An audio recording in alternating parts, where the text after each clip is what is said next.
In today's video, I'm going to teach you how to stop or disable Vimeo Embed Autoplay.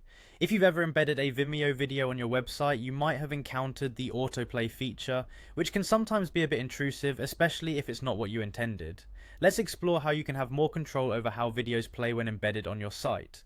First things first, you'll want to navigate to your website where you've originally added the Vimeo video. When you initially set up the video embed, you likely copied the code directly from Vimeo and might have configured it to autoplay. Now let's go ahead and edit this setup. Find the specific area where your embed code is located. It's typically embedded within the HTML or JavaScript of your website. Now that you've located the embed code in your website's backend, we can focus on disabling the autoplay feature. The critical part involves modifying a specific parameter in the video URL, the autoplay parameter. Within your embed link, you'll see a segment in the code that includes autoplay.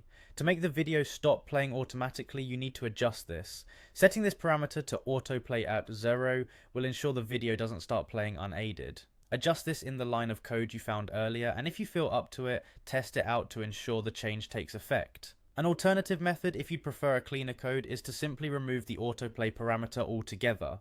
By default, not including it will naturally set it to 0, which also means no autoplay. This small tweak helps keep your video embed code tidy and serves the same function as setting the parameter to 0 explicitly.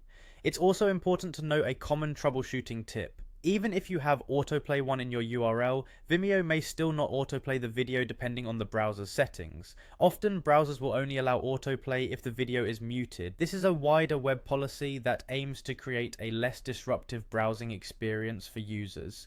So if you're testing your Vimeo link and notice it's not autoplaying even though it's supposed to, make sure that muted 1 is also included in your video settings.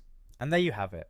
With just a few tweaks, you can confidently control whether your Vimeo videos autoplay or not when embedded on your website. These steps ensure your audience has the best experience without any unwarranted interruptions, and your website stays on point with your personalization choices. Thank you for joining me today, and I hope this tutorial has helped in managing your Vimeo video settings more effectively.